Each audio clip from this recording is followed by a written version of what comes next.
Padre, gracias por cada hermano aquí que tú has llamado.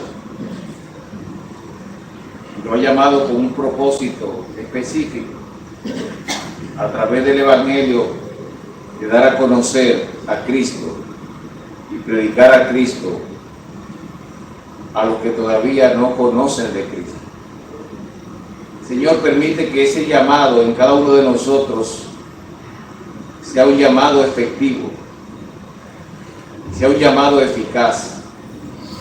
Te rogamos, Espíritu Santo, que tú enciendes esa luz en nosotros para poder ver las necesidades de los que están perdidos, pero que también al mismo tiempo nosotros podamos sentir dolor y pena por los que se pierden y por los que van camino a la eternidad sin Cristo. Permite que tu palabra nos muestre el camino correcto, porque tu palabra es la verdad, y nos enseñe qué debemos hacer, cómo debemos hacerlo.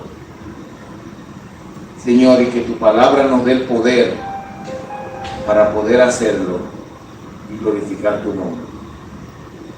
Bendice a la iglesia hoy, mañana y siempre, que tu iglesia pueda encender esa luz en esta República Dominicana y en este mundo que están tan oscuros por el pecado que cada día va en incremento y aparentemente está ganando la batalla, Señor, pero no, porque tú eres el vencedor y tu iglesia prevalecerá. Gracias, Padre, en el nombre de Jesús, amén. El apóstol Pablo, hermanos, es sin duda el más grande de todos los evangelistas.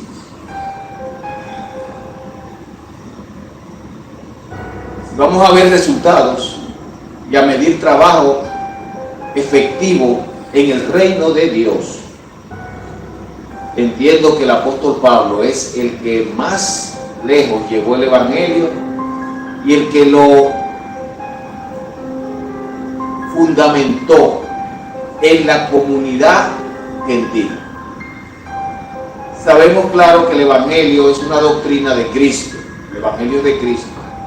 Sabemos que Jesucristo es el más grande de todos los misioneros y evangelistas, porque la misión que él vino a hacer recorrió un lugar tan lejano que vino desde el cielo hasta la tierra para traer el evangelio. Una distancia que no puede ser medible. Pero luego que el evangelio es sembrado, primero a los 12, a los 70, y en el día de Pentecostés a los 120, donde recibieron poder y Espíritu Santo, el evangelio se esparció. Pero si usted lo analiza, nunca en ninguna etapa o periodo de la iglesia fue una tarea fácil. Siempre fue bajo presión, bajo persecución, bajo muerte y bajo una alta oposición. Hermanos, y no pensemos hoy que el evangelio podría ser esparcido y predicado sin ningún grado de oposición. La oposición en algunas partes, países que no conocen a Cristo, es hasta a cárcel, tortura y hasta muerte. La República Dominicana es un país de Dios. La República Dominicana, nación de Dios, es la proclama que se está haciendo, y ya hay 15 provincias que se han declarado República Dominicana, nación de Dios, por los ayuntamientos de esa provincia, y es una labor que se está haciendo fuertemente y en la que ya hemos participado. En estos días se declaró a Santo Domingo Este, se hizo una proclama en el Faro de Colón como Santo Domingo Este, ciudad de Dios. Ahí la leyó el alcalde de la ciudad y se quedó establecido allí, ratificado. Hermanos, es verdad que las tinieblas están creciendo, es verdad que las tinieblas se ven. Voluntarios que puedan ir para llevar la buena nueva de salvación a los que hasta hoy se están perdiendo. Próximamente se declarará Yapilla, comendador, ciudad de Dios. Y en esa proclama, como ya es un campo donde nuestra iglesia menonita ha trabajado tanto tiempo, me gustaría que muchos de la iglesia nos acompañen para que estén ahí testigos de proclamando a Elías Piña como ciudad de Dios. Hermanos, lo que sea atado en la tierra será atado en los cielos, y lo que sea desatado en la tierra será desatado en los cielos. Y si se desata la bendición del Evangelio de Cristo en la República Dominicana, nosotros creemos que los 48.000 kilómetros cuadrados de esta isla o media isla serán para Cristo. Hermanos, pero no creemos que va a ser fácil. A la luz de la palabra, que es por lo que nosotros nos guiamos, es la que nos gobierna, es la que nos rige, nos enseña, vemos que históricamente llevar a Cristo ha sido una tarea titánica, porque es una oposición. Sabemos que el enemigo de las almas no quiere que la gente se salve, que Cristo sea conocido o que Cristo sea predicado. Hacerlo entonces es ir en contra de la oposición, y eso significa entonces trabajo, esfuerzo, sacrificio, pero también hay que tener una palabra: determinación. Y yo creo que la iglesia del Redil tiene todos los elementos, pero le falta el último. Nosotros necesitamos una determinación. Cuando tú determinaste hacer algo, nada te detendrá. Esa timidez, yo estoy seguro que no viene de Dios, porque el Señor nos ha dado libertad, el Señor nos ha dado seguridad. Y los apóstoles, que primeramente tenían miedo, después de la venida del Espíritu Santo, hablaron con tanta libertad que eran personas que ni siquiera se conocían, y decían: y esos no son los que andaban con él, que son gente del vulgo. ¿Cómo es que hablan con tanta precisión, con tanta determinación, con tanta elocuencia? Hermanos, cuando el Señor nos envía, el Señor nos capacita, el Señor pone la palabra en nuestra boca, y Él dice: abre tu boca que yo la llenaré con sabiduría. Hay personas que no es fácil poder establecer una conversación, no es fácil establecer un diálogo con otra persona. Hay personas que son tímidas, no les es fácil hacer amigos. Hay gente que lo hace muy fácil, pero no todo el mundo. Pero quiero decir que en el trabajo evangelístico no temamos, porque la palabra en nuestra boca la pondrá el Señor. Nosotros encontramos a Saulo, como le decía, en el capítulo 9 de Hechos, como el gran persecutor de la iglesia. Hermanos, yo quiero que nosotros entendamos que Dios cambia las cosas. Porque en uno de los estudios del miércoles, que les exhorto que estén los miércoles, donde aprendemos tanto, vimos cómo el perseguidor de Cristo pasó a ser perseguido por causa de Cristo. Y conocemos la historia de que Pablo iba a Siria, ¿verdad? A la capital siria, que se llama Damasco hasta el día de hoy, a perseguir a los cristianos y a llevarlos presos. Pero ya anterior a eso, recientemente anterior, él había estado en la muerte de Esteban, porque dice que al lado estaba con ellos un joven llamado Saulo. Él había participado en la muerte de Esteban, el primer mártir de la iglesia, y Esteban murió por causa del Evangelio. Estamos hablando que cuando él va a Damasco, la iglesia de Damasco tiene miedo porque este hombre es un azote. Lo que Pablo no sabe, porque lo que Dios tiene para nosotros no lo sabemos todavía, es que él en ese camino iba a recibir una transformación tan radical, tan profunda en su mente, en su corazón,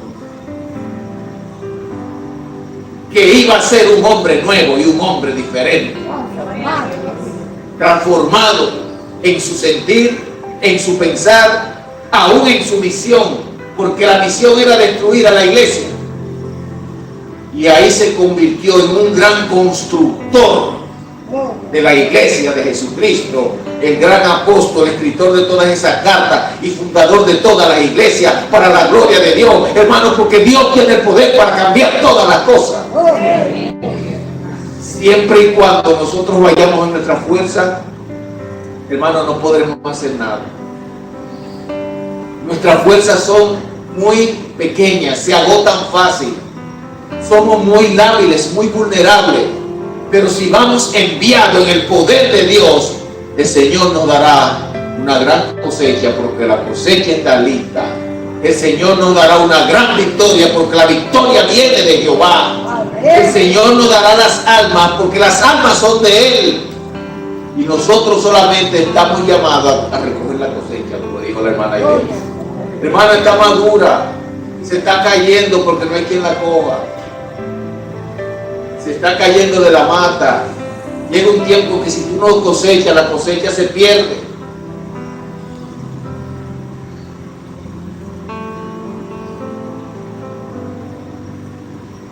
Ahora el Evangelio, hermanos, lleva un elemento que se llama un sacrificio. Y fue lo que el Señor le dijo a Pablo, que ya no es Saulo, porque su nombre fue cambiado de Saulo de Tarso a Pablo. Se lo dijo a través de Ananías, el hombre que Dios envió para que ore por él y reciba la vista. En el 9:15, oiga lo que le dice el Señor.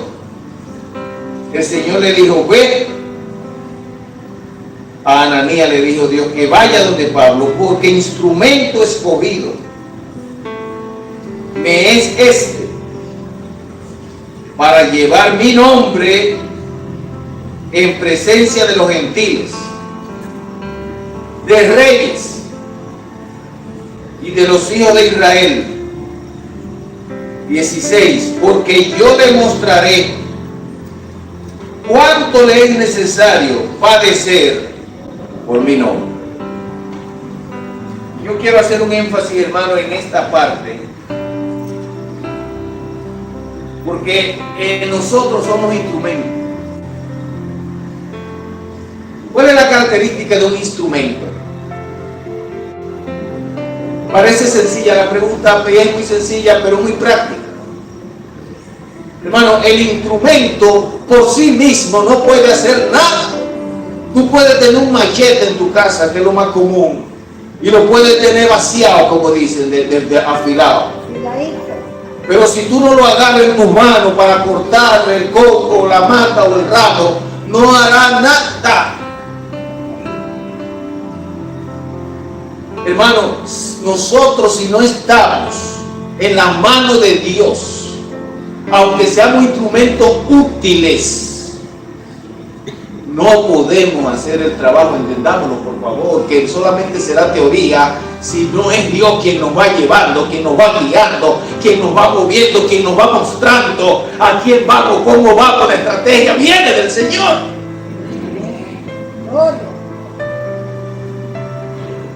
Hermano, y ese es el primer elemento que necesitamos para poder hacer este trabajo. El Señor debe estar íntima y estrechamente involucrado en la labor evangelística y misionera de la iglesia.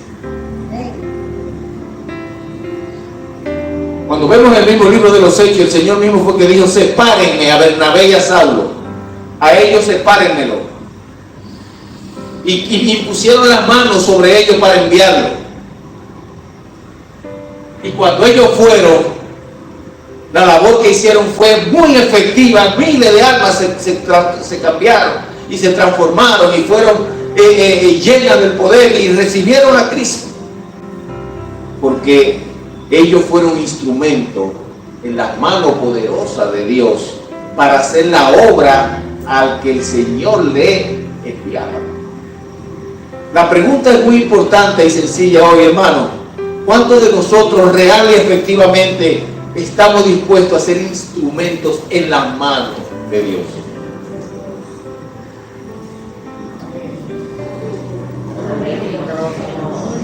Sí, es una pregunta muy directa, porque nosotros tenemos que encender la luz, la tiniebla enciende la luz, pero hermano, eso se oye bonito cantándolo. Hay que ir, ¿quién va a jalar el bombillo? Y cuando se caiga la luz, ¿quién la va a poner? Porque se va a caer.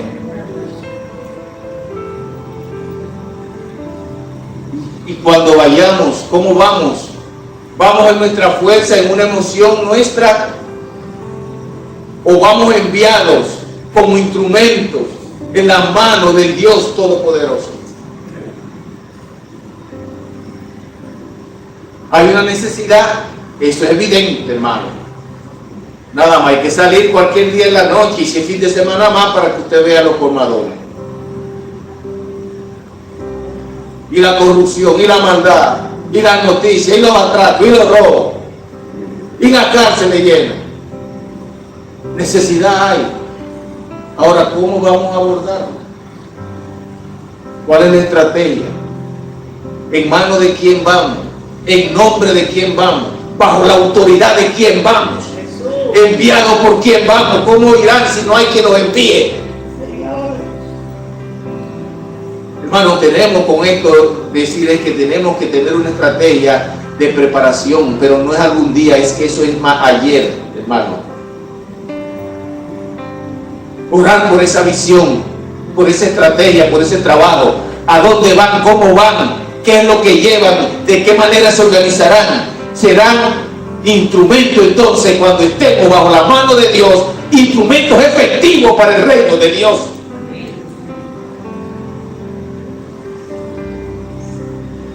Si no lo hacemos así, hermano, el tiempo siempre seguirá corriendo. Pasará también el 25 y no haremos nada. Es tiempo de actuar. Es tiempo de unirnos. Es tiempo de ir delante de Dios para ir bajo su dirección, bajo su estrategia, bajo su mandato, bajo la fórmula que Él ponga en nosotros. Pero ¿cómo lo vamos a obtener? Unidos en oración, buscando el propósito, el proyecto, y que Él nos diga cómo, cuándo, dónde, a quién. Porque la obra es de Dios. Y nosotros somos los obreros. El miércoles pasado estuvimos viendo una parte muy importante en el libro de Primera a los Corintios,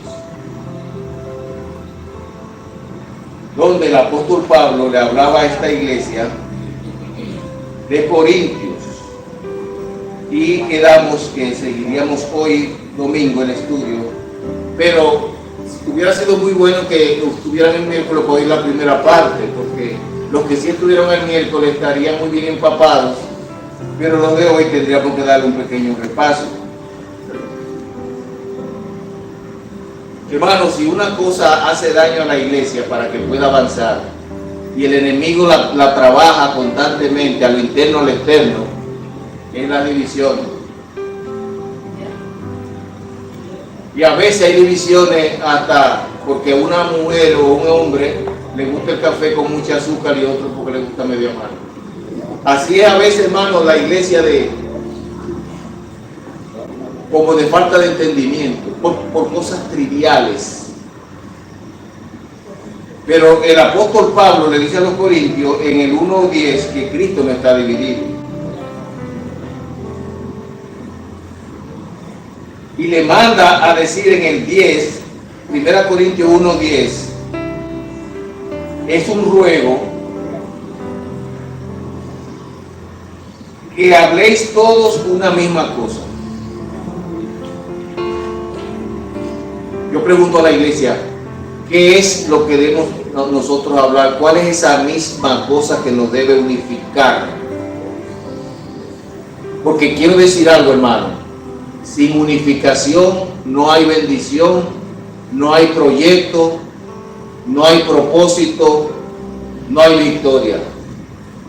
Hay un elemento para el cuerpo de Cristo previo. Tenemos que estar todos de común acuerdo y unidos en el mismo sentir, en el mismo pensar y en el mismo propósito. Fue exactamente lo que pasó en Pentecostés, en la clase que daba la hermana Elena tan buena el día pasado. Los 120, hermanos, recuérdense que cuando Cristo se fue Dice la palabra que había alrededor de 500 que lo vieron ascender, y él le dijo: espérenme hasta que llegue el Espíritu, la promesa. Fue a los 500. De esos se fueron 350. Porque en Pentecostés, 370, porque nada más habían 120. Se fueron 380. Hermano, y en verdad es más o menos a la proporción. El evangelio es para todos, para todos. El mensaje es para todos. Pero vamos a ser honestos, no todos van a responder. Ahora, el Señor cuenta con los que responden, porque el Señor sabe incluso cuáles son los que son de salvación y cuáles son los que van a responder. Lo que debemos nosotros estar seguros es que si nosotros hemos respondido y hemos dicho que sí, entonces nosotros debemos ser instrumentos de unidad en las manos de Dios. Amén. ¿Y cuáles eran las condiciones de los 120 que quedaron? Estaban unidos y estaban unánimes en un mismo sentir. Y fue bajo esa atmósfera de unidad, de armonía, de acuerdo, entonces de repente, como lengua de fuego, descendió del cielo el Espíritu Santo, y dice la Biblia que todos fueron llenos con el poder. Para empezar a hacer el buen trabajo evangelístico que tenemos que estar todos, tenemos que estar unidos, y tenemos que tener ese mismo sentir, ver esa misma necesidad, tener esa misma pasión por los que se pierden, hermano. Y entonces el primer paso para poder tener efectividad en lo que vamos a hacer.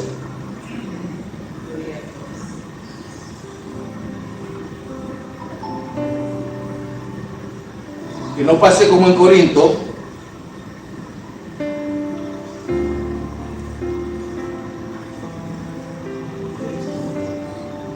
que habían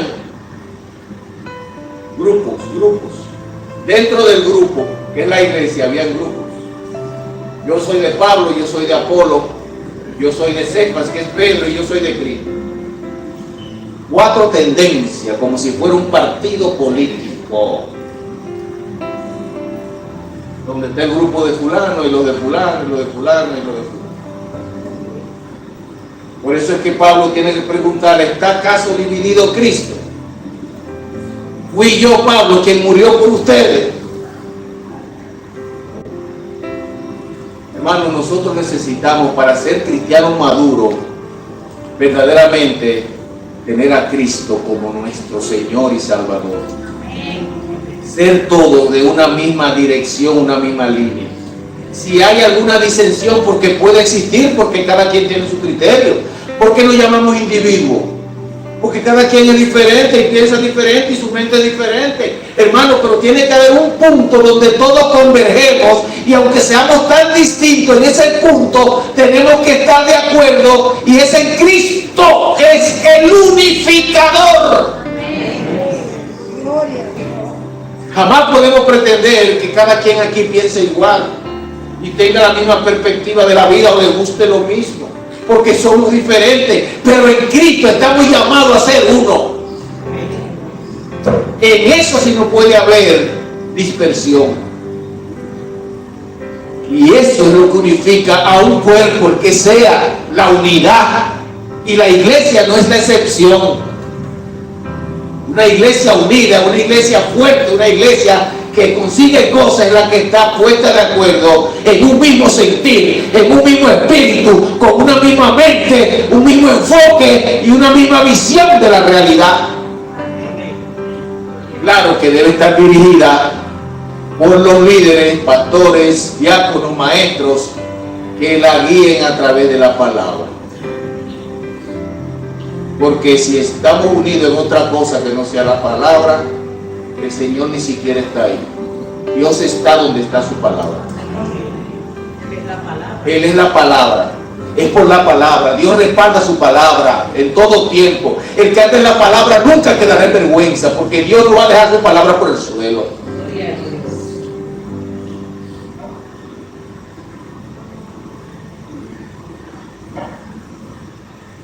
Y entonces veíamos en el 2 de 1 Corintios, proclamando a Cristo crucificado, que es el que nos toca hoy, porque habíamos visto el miércoles a Cristo, poder y sabiduría de Dios, que fue a partir del 1 del 18 en adelante.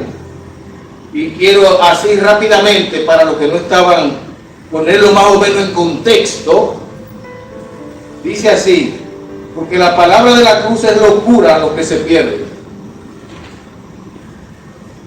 pero a los que se salvan, esto es a nosotros, es poder de Dios.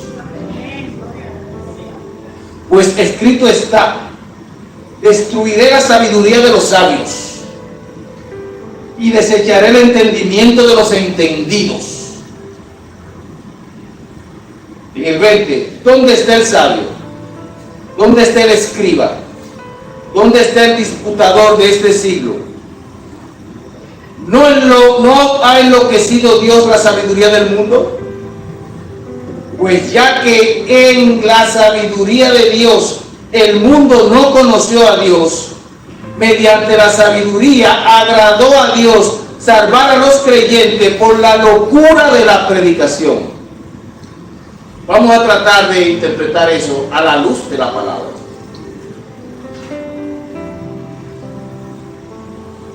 El apóstol Pablo está presentando a Cristo aquí como el centro.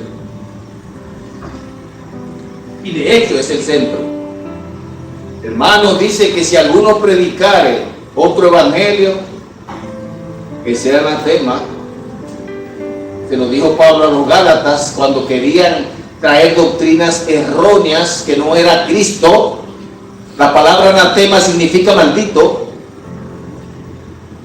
Y Pablo le dijo a los Gálatas: si alguno quiere traer otra palabra, otro que no sea Cristo, oye, que sea un maldito, para que usted vea la centralidad de Cristo. Y Pablo dice: ni siquiera un ángel del cielo, ni yo mismo, si le vengo con otra cosa. No, hermano, Cristo es algo muy serio, muy correcto, muy completo. En Cristo no nos falta nada y en Cristo no nos sobra nada. Cristo es exactamente lo que necesitamos.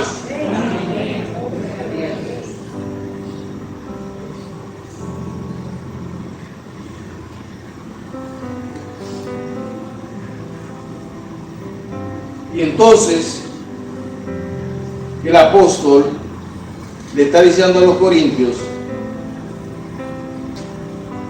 esta exhortación.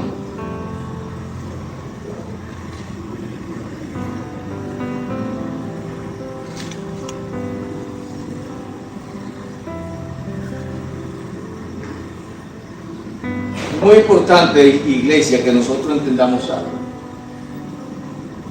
Y eso puede aplicar no para los que predican, los que enseñan, los diáconos, los líderes, los maestros, es para todos. De alguna manera todos enseñan. Y de alguna manera todos aprendemos. Somos enseñados. Así es la cosa. Hay personas que están por encima de ti en conocimiento de los cuales tú tienes que aprender.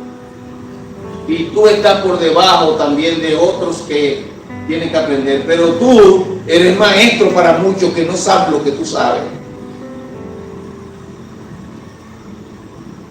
Y yo digo esto porque cuando usted vaya a enseñar a alguien o algo acerca de la fe, y lo digo con toda responsabilidad, si usted no le enseña de Cristo, para Cristo y en Cristo, usted está perdiendo su tiempo. ¿Cómo así, pastor? Pero la Biblia entera es revelada por Dios y es útil para enseñar. Sí, eso es cierto, hermano. Pero el tiempo en que estamos viviendo es un tiempo que es corto, donde las almas se están perdiendo y donde nosotros tenemos que llevar a la gente a la verdad en el menor tiempo posible. Y la única fuente, la única vía, el único medio efectivo y eficaz para salvación se llama Jesucristo. Estoy diciendo que si usted le va a hablar a alguien como maestro, porque como le digo, a todos le ha dado la capacidad para hacerlo, háblele de Cristo. Directamente, no pierda tiempo. Dígale claramente, tú conoces a Cristo. Tú sabes que Cristo puede salvar. Tú sabes que no hay nadie más que pueda salvarte. Tú sabes que sin duda tú te vas a morir. Y que si te mueres sin Cristo te vas a la perdición. Hermano, lo que estoy diciendo es que nuestro mensaje en este tiempo debe ser un mensaje cristocéntrico.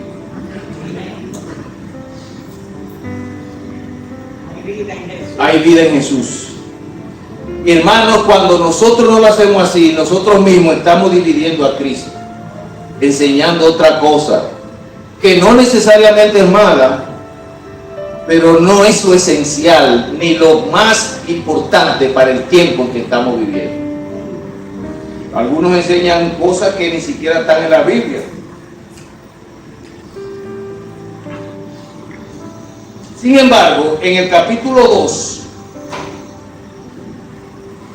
de 1 Corintios, Pablo, oiga cómo le dice a ellos: así que, hermanos, cuando fui a vosotros para anunciaros el testimonio de Dios, no fui con excelencia de palabras. Hermano, Pablo era un hombre muy elocuente. Era un hombre muy educado. Era un erudito. Lo que se llama erudición es uno que tiene un entendimiento muy profundo de leyes, de ciencia. Está preparado en toda sabiduría. Pero oiga lo que le dice: yo no fui a ustedes con excelencia de palabras. O sea, no fui a hablarle bonito, ni de cosas profundas, ni de los últimos inventos de ese tiempo,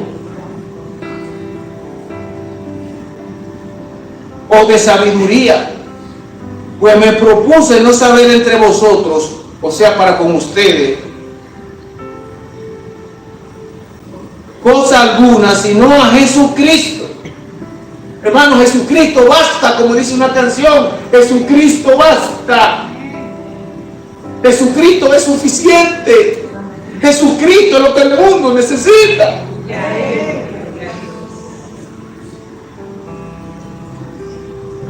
Pero no se lo presentó glorioso. ¿Cuántos creen que Cristo es glorioso? Amén. Él está a la diestra del Padre. Él está con poder. Él ejerce su labor sacerdotal según el orden de Melquisedec a favor de nosotros. Hermano, por eso es el estatus actual. Cristo no llegó ahí sin primero ser despreciado, humillado, crucificado. Señor, Predicar un evangelio de poder y de autoridad y de siempre arriba y sin problema, solamente es presentar a ese Cristo glorioso, que lo es. Pero hermanos, no hay gloria sin cruz.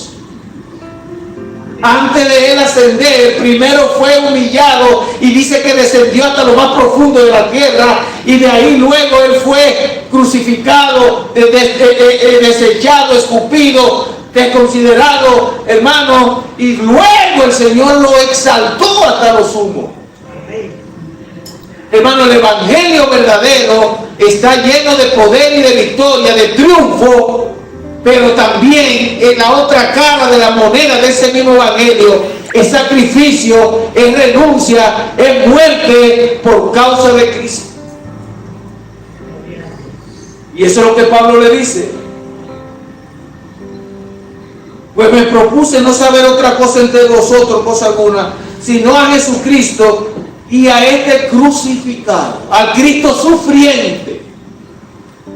Como para que nosotros entendamos que está bien que seamos cristianos y está bien que queramos vivir el evangelio, pero también tenemos que entender que en el paquete del evangelio va el sacrificio, el sufrimiento, el negarme a mí mismo, el hacerlo aunque yo no tenga ese deseo en ese momento.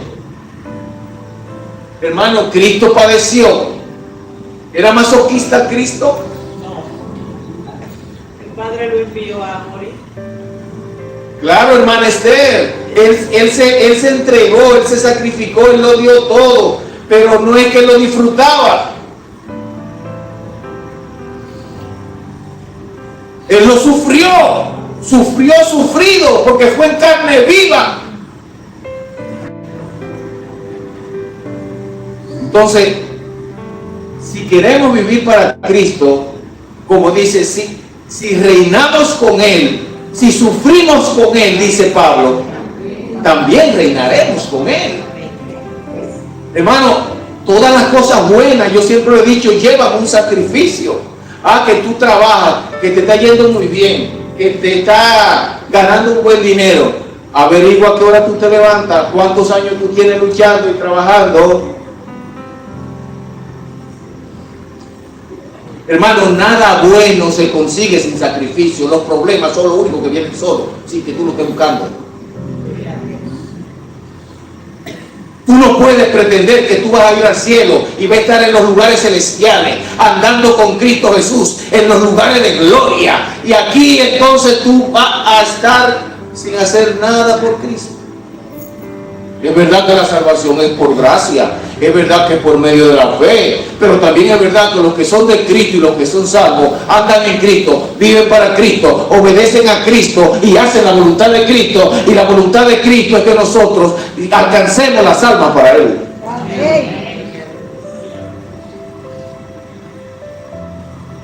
Entonces Pablo aquí lo presenta a Cristo, no otra cosa que no fuera Cristo, hermano. Quiero leerlo otra vez.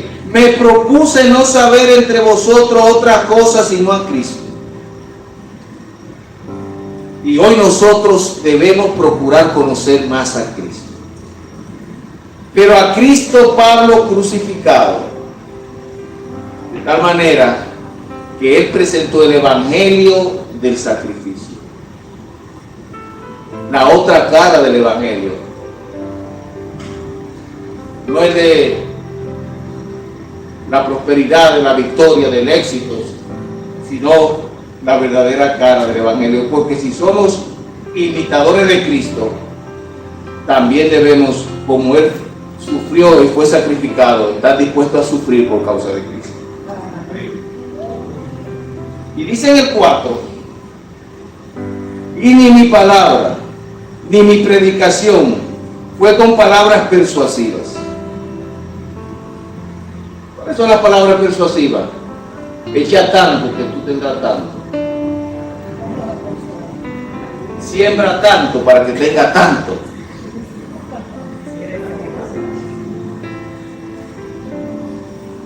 Tampoco de humana sabiduría.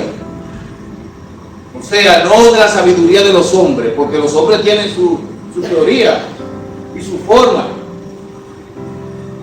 No fue eso lo que predicó, no fue ciencia de la de los hombres. No habló del átomo, ni de física cuántica. No fue de humana sabiduría.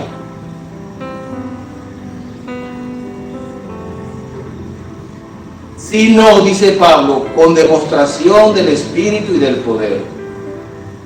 ¿Cómo es eso, hermano? El Evangelio, cuando uno lo cree, de verdad, Él tiene poder en sí mismo. Hablábamos el miércoles que la palabra en griego para evangelio, que dice en Romanos 1:16, no me avergüenzo del evangelio, porque es poder de Dios. La palabra poder, la raíz griega de esa palabra, es la misma raíz que se usa para dinamita. Es la misma palabra. Y se aplica para dinamita y también para poder en ese contexto de Romanos 1:16. Hermano, lo que quiero decir es que el evangelio es un poder real, es explosivo, rompe cosas como la dinamita, rompe roca, quebranta entendimientos cauterizados por el pecado. Lo que tenemos que decirlo creyéndolo nosotros primero, hablándolo con convicción y con seriedad. Y Él hará la obra, porque Él es el poder de Dios para salvación a todo aquel que cree. No tenemos que inventar el agua tibia, como dijo alguien. No, Ya el Señor dijo lo que tenemos que hacerlo como dice la palabra. Y Pablo aquí le está diciendo que cuando fue a ellos, a los corintios, no fue con palabras persuasivas de humana sabiduría, sino con demostración del Espíritu y de poder. Pero el poder no era de Pablo, Pablo fue en el poder que él fue investido cuando el Señor lo asignó para llevar el Evangelio a los gentiles. Fue en el poder del Evangelio, es ese poder que él habla ahí. No era él el del poder, es el mensaje que él portaba que tenía el poder. Hermano, y ese mismo mensaje que nosotros portamos, porque viene del cielo y nos llamaron para que seamos portavoces y voceros a otros de esta verdad eterna.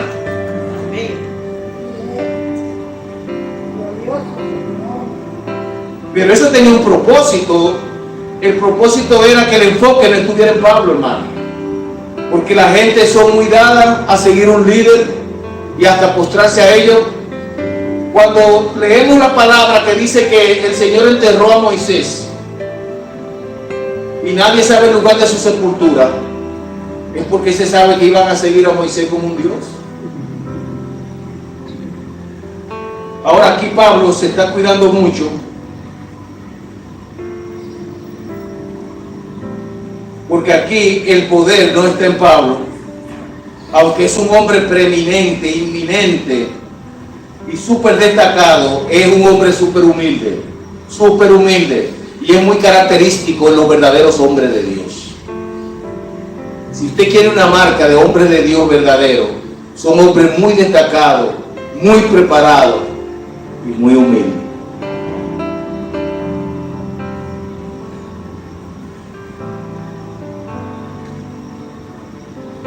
Y él lo dice entonces, para que vuestra fe no esté fundada en la sabiduría de hombres.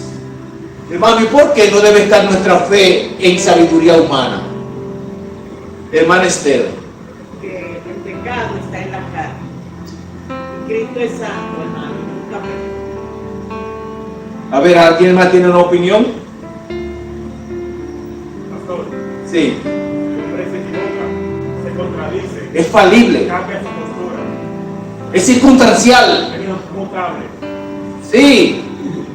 Óyeme, nadie más grande que Juan el Bautista, Jesucristo lo dijo. De los de nacidos de mujer, nadie más grande que Juan el Bautista, dijo Jesús. Y cuando Juan está preso en la cárcel de Herodes, él manda a dos de sus discípulos a preguntarle a Jesús: ¿era tú realmente el que había de venir o tenemos todavía que esperar a otro? Pero no podemos culpar a Juan. Hermano, tenemos que ver la circunstancia en que Juan estaba viviendo en ese momento, la presión que tenía, la incertidumbre en un calabozo oscuro. Y Jesús le manda a decir: dile a Juan que los cojos andan, que los ciegos ven, que los paralíticos se levantan y que los endemoniados son liberados, y que a los pobres les he predicado el Evangelio. O sea, no le diga quién yo soy, dile las obras que hago para que él sepa si soy o no soy. Entonces, por eso es que no puede estar fundada en hombre, porque no importa cuán grande sea el hombre será igual a su circunstancia. Si las circunstancias te favorecen, tú estarás bien, pero en medio de tu quebranto tú vas a cambiar, porque nosotros somos seres vulnerables, emocionales, cambiantes. Por eso tenemos que poner nuestra confianza solamente en Cristo. Amén. Hermano Rubén. Yo y mi esposa teníamos una discusión porque ella me decía que yo hice al hombre perfecto y yo le debatía que no, porque si lo que ha hecho perfecto no falla y el hombre falló. Entonces yo quiero tener su opinión sobre eso.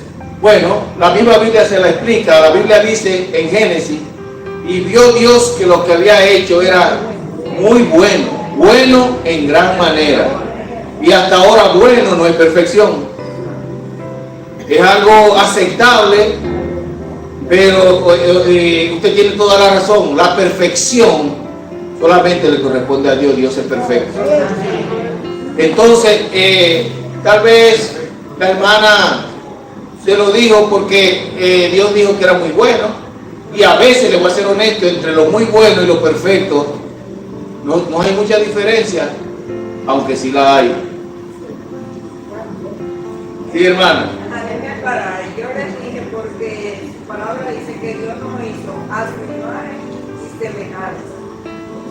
Y Dios, si nos hizo a su imagen y semejanza, no hizo cosas malas, no hizo buenas. Exacto. Pero hay que ver en qué contexto es esa imagen, porque hay atributos de Dios que el hombre nunca podrá tener, ni en la eternidad, ni cuando seamos resucitados. Por ejemplo, el hombre nunca será santo. Nosotros somos santificados porque hemos recibido esa santidad de Dios. Porque si el hombre hubiera sido santo, el que es santo no puede pecar. Yo decía, doctor,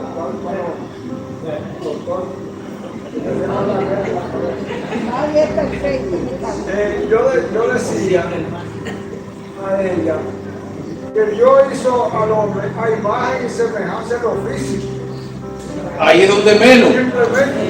Ahí es donde menos. Porque Dios no es carne. Por ejemplo, alguna característica que tiene el hombre y que tiene Dios, el amor. El hombre puede amar y Dios es amor. Por ejemplo, en la capacidad creativa, Dios creó todas las cosas. Le ha dado al hombre una capacidad y un ingenio para inventar el avión. ¿Cómo ese aparato se mantiene todavía por 15 horas pasando todo el océano Atlántico y llevarnos allá y sin eso caerse, venciendo la ley de la gravedad? Hermano, vamos a tener que dar un estudio de eso en algún momento, porque si no nos salimos del texto. Hermana Ideli. Cuando dice semejanza, quiere decir parecido. Parecido. Y imagen, la imagen es algo virtual. La imagen no es real. Cuando usted se mira en el espejo, el que está allá dentro del espejo es usted. Es imagen, es muy parecido, pero es imagen. Entendamos eso. Ya estamos terminando, iglesia, discúlpenos. Ahora, ¿cuál es el propósito de Pablo en todo esto, según el 5? Hermano, es que lo más importante para nosotros ser salvos es nuestra fe. Y por eso yo quiero que hoy nosotros entendamos aquí que si de algo usted nunca puede tener duda o desconfiar, es de su salvación. Y le puedo decir aún más, siempre que usted crea que su salvación estará basada en sus méritos, en sus obras, en sus buenas acciones, siempre usted tendrá una gran duda y jamás podrá descansar. Tiene que creer que la salvación es un regalo, es un don de Dios y que la obtenemos solamente por nuestra fe en Cristo. Y ahora Pablo está diciendo aquí, para que vuestra fe no esté fundada en sabiduría de hombres, no en hechos humanos, no en capacidades de algunos hombres muy destacados. Eso no sea el fundamento nuestro. Hermano, nuestro enfoque todo el tiempo debe ser Cristo. Porque Cristo no es circunstancial, como lo fue Juan. Cristo es el mismo de hoy, de ayer y de siempre. Él asumió la culpa. Él obedeció al Padre. Él pasó por los momentos más difíciles que nos podamos imaginar. Y Él nunca cambió de opinión. He venido para hacer la voluntad del Padre. Y la voluntad del Padre es lo que voy a hacer. Hermanos, podemos confiar en Cristo. Podemos creer en Cristo. Podemos depender de Cristo. Podemos esperar en Cristo. Porque Cristo es todo suficiente. Y ahora Él quiere, Pablo, que nuestra fe, nuestra confianza no esté fundada en sabiduría de hombre, sino solamente en el poder de Dios. Y Cristo es ese poder. En Cristo está visible todo ese poder. Y en ese nombre, bajo esa unción, en esa autoridad, es que nosotros vamos a ir a presentar a ese a Cristo, porque el mundo lo que necesita es a Cristo, porque solo Cristo puede cambiar a este mundo y solamente Él puede salvar a este mundo.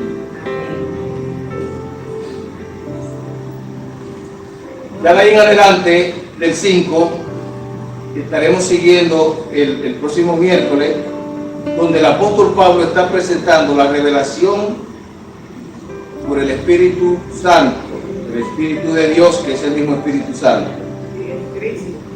Alabado sea el nombre de Dios. Pero no queremos nosotros terminar esto sin hacer unas conclusiones importantes. Empiezan desde el capítulo 2, viendo algunos puntos, hermanos, que debemos fijar en nuestra mente. Donde Pablo enfoca aquí a los corintios proclamación. Fíjense que dice en su Biblia, proclamando a Cristo. Cuando nosotros salimos a la calle, salimos a proclamar. Una proclama es un aviso, es un anuncio. Vamos a salir a avisarle, a proclamarle, a decirle al mundo quién es Cristo. ¿Quién es Cristo? Porque le digo algo, el mundo no conoce a Cristo. Conocen porque somos un país cristiano, de una cultura cristiana, y han oído mencionar a Cristo y se acuerdan en Semana Santa, Viernes Santo murió Cristo, pero ni siquiera en Navidad saben que se celebra el nacimiento de Cristo. Entonces la iglesia, nosotros entendamos que hemos sido llamados para proclamar, anunciar, decir al mundo que Cristo es la salvación, que en Cristo hay perdón, que en Cristo hay vida eterna y que Cristo nos da vida nueva. Lo segundo es, al igual que Pablo, nosotros debemos proponernos. A veces uno se hace propósito. Me propongo, qué sé yo, ahorrar tanto para comprar mi casa. Es un propósito que la gente se hace y lo cumple, se esfuerza, se sacrifica. Bueno, Pablo dijo que él se propuso, entre ellos, no saber otra cosa sino solamente a Cristo. Y esto es muy importante, porque en el tiempo en que vivimos hay mucha variedad de evangelios y muchas enseñanzas erróneas, que a quien menos identifican y presentan y glorifican es a Cristo. Y muchos hermanos le dan oído a eso y a veces pueden confundirse. Hermanos, no necesitamos saber más que a Cristo. Jesucristo es suficiente. Y si la palabra, no importa quién la diga, no exalta, no le da el protagonismo, no presenta a Cristo como el centro más importante de lo que estoy hablando, hermano, esa palabra no es verdadera. Porque el propósito de nosotros es glorificar a Cristo. Con lo que hablamos, con lo que oímos, con lo que pensamos, vivimos para la gloria de Dios. Y Pablo se propuso no saber entre ellos otra cosa que no fuera Jesucristo. Y la iglesia de hoy no necesita otra doctrina, otra costumbre, otra mentira que no sea solamente Cristo, que es la única verdad que salva, que sana, que cambia, que transforma. Y Cristo que viene otra vez a buscar a su iglesia y a su pueblo. Y Cristo es tan amplio que esta vida no nos basta para conocerlo como debemos conocerlo, para que usted sepa hasta dónde es la profundidad, la anchura, la altura de Cristo, que esta vida es corta para usted conocer todo lo que se puede saber de Cristo, si es que usted cree que yo que sabe mucho de él. Hasta los días son cortos. Por último, el 4, donde Pablo le dijo, ni mi palabra, ni mi predicación fue con palabras persuasivas. Hermano, no tenemos que persuadir a nadie. Tenemos que avisar el evangelio, decirlo como está. No con sabiduría ni humana, ni persuasiva de humana sabiduría. Nosotros tenemos en Cristo y en el evangelio suficiente para dar a conocer, porque el evangelio es el poder de Dios que puede salvar. cuando hablemos lo que dice el Evangelio, lo que dice Cristo en su palabra, que su palabra cambia, transforma, sana y salva, y su palabra es suficiente. En conclusión, hermanos, debemos proclamar, igual que Pablo, a Cristo crucificado. Debemos vivir para que la gloria del Señor la demos a conocer a través de nuestra palabra, de nuestro ejemplo, y entendamos que en Cristo somos uno, que jamás puede haber divisiones como lo hubo en Corinto, de tal manera que vivimos ahora para Cristo. Que el Señor nos bendiga ricamente y que el Señor nos envíe, que el Señor nos prepare, que el Señor nos unifique, para que cuando salgamos, que no es lejos, salgamos bajo el poder de Dios, de su palabra, y en el mismo sentir, en el mismo pensar. Debemos entonces disciplinarnos, oración, ayuno, vigilia, en actividades que nos unifiquen para poder recibir ese poder de ser enviados con efectividad para alcanzar a la gloria. El Señor nos bendiga rica y abundantemente. Amén.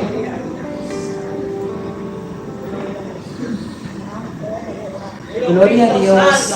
Amén.